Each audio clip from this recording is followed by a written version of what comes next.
السلام علیکم ورحمۃ اللہ وبرکاتہ۔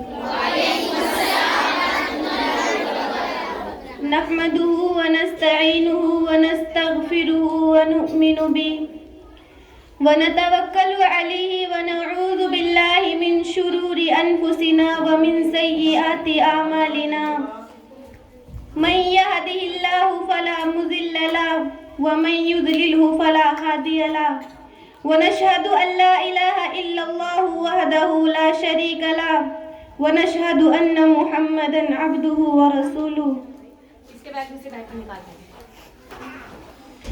فقد قال رسول الله صلى الله عليه وسلم في حديث طويل اعبدوا ربكم وأكرموا أخاكم، ولو كنت آمر أحدا أن يسجد لأمرت المرأة أن تسجد ولو أمرها أن تنقل من جبل أسفر إلى جبل أسود ومن جبل أسود إلى جبل أبيض كان ينبغي لها أن تفعله۔ صدق الله العظيم۔ وصل کے اسباب پیدا ہوں تیری تحریر سے، وصل کے اسباب پیدا ہوں تیری تحریر سے، دیکھ کوئی دل نہ دکھ جائے تیری تقریر سے۔ معزز سامعات، آپ میری تقریر کا موضوع سمجھ گئی ہوں گی کہ مجھے ایک لمبی حدیث کے اس ٹکڑے کو لے کر شوہر کے حقوق پر مختصر روشنی ڈالنی ہے۔ خاموشی اور دل جمعی سے سن کر ہر ایک عمل کرنے کی کوشش کرے، انشاءاللہ فائدہ ہوگا۔ میری ماں اور بہنوں، حضرت عائشہ صدیقہ رضی اللہ تعالی عنہ ایک مرتبہ کا واقعہ بیان فرماتی ہیں کہ حضور صلی اللہ علیہ وسلم مہاجرین اور انصار کی جماعت میں تشریف فرما تھے۔ اتنے میں ایک اونٹ آیا اور آپ کو سجدہ کیا۔ اس پر رسول اللہ صلی اللہ علیہ وسلم کے صحابہ نے عرض کیا، یا رسول اللہ، جب آپ کو جانور اور درخت بھی سجدہ کرتے ہیں تو ہم زیادہ حق رکھتے ہیں کہ آپ کو سجدہ کریں۔ اس پر رسول اللہ صلی اللہ علیہ وسلم نے ارشاد فرمایا، اے میرے صحابہ، اپنے رب کی عبادت کرو اور میری تعظیم کرو۔ اگر میں کسی کے متعلق سجدہ کرنے کا حکم دیتا تو عورت کو حکم کرتا کہ وہ اپنے خاوند کو سجدہ کرے، اور خاوند کا اتنا بڑا حق ہے کہ اگر وہ یہ کہے کہ زرد پہاڑ سے پتھر اکھاڑ کر کالے پہاڑ پر لے جا اور کالے پہاڑ سے سفید پہاڑ پر لے آ، تو عورت کے ذمے ضروری ہے کہ اس کے حکم کی تعمیل کرے۔ حالانکہ یہ فعل بالکل بے فائدہ ہے، لیکن حضور صلی اللہ علیہ وسلم نے شوہر کی اطاعت کی کس درجے تاکید فرمائی ہے۔ اس کے بعد میری مائیں اور بہنیں ذرا غور کریں کہ کتنی عورتیں اپنے شوہروں کی عزت کرتی ہیں۔ آج کل عورتوں میں یہ مرض عام ہو چکا ہے کہ اپنے شوہروں کو عزت اور عظمت کی نگاہوں سے نہیں دیکھتی۔ میں یہ بتانا چاہتی ہوں، جہاں مرد پر عورت کے حقوق ہیں وہاں عورت پر بھی مرد کے حقوق ہیں۔ اگر ایک دوسرے کے حقوق کو ادا کرے، رات دن جو یہ خانہ جنگی رہتی ہے اس سے حفاظت ہو جائے گی۔ یہ خانہ جنگی کبھی کبھی اس حد تک پہنچ جاتی ہے کہ شوہر اور بیوی میں جدائی اور طلاق کا باعث بن جاتی ہے، جو عند اللہ مبغوض اور عند الشیطان محبوب ہے۔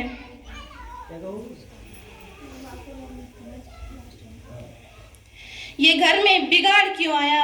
شوہر کا حق ادا نہ کرنے کی وجہ سے۔ حق کی ادائیگی میں خاص طور پر عورتیں لاپرواہ ہوتی ہیں، مرد عموماً حق ادا کرنے کی کوشش کرتے ہیں۔ کان میں کہہ دے،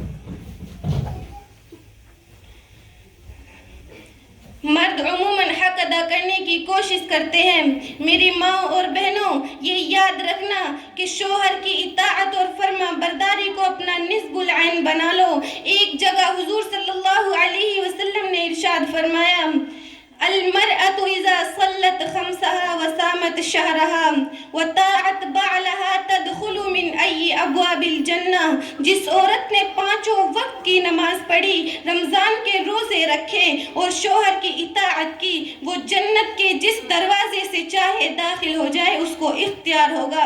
ایک دوسری جگہ حضور صلی اللہ علیہ وسلم نے ارشاد فرمایا، ایما امرأة مات غضبت زوجها، جس شوہر اس سے ناراض ہو وہ یقیناً وہ جہنم میں جائے گی۔ ایک جگہ ارشاد فرمایا ایما امرات غضبت فعلیہا لعنت اللہ، جو عورت اپنے شوہر سے ناراض رہتی ہے اس پر اللہ کی لعنت ہے، اور لعنت کہتے ہیں رحمت خداوندی سے دور ہو جانے کو۔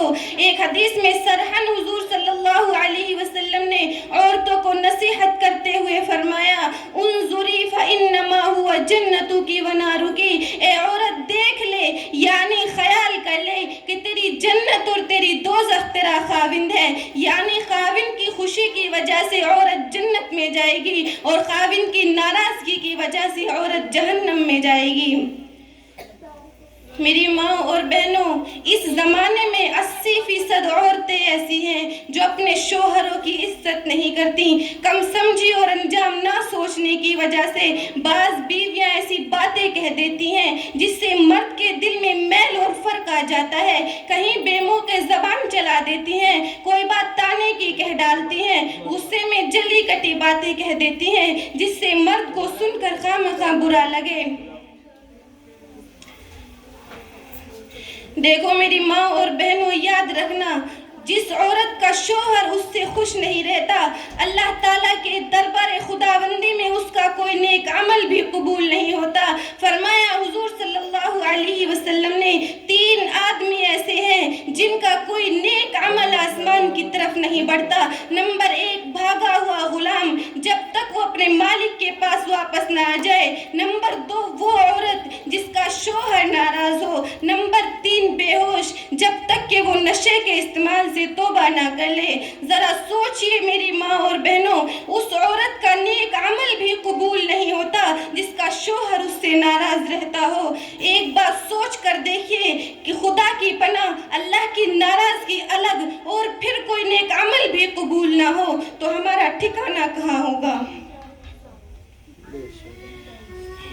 اس پر مجھے ایک واقعہ یاد آیا۔ منع نہیں کروایا تھا اس سے میں نے، یہ بیان ختم کر دو اپنا۔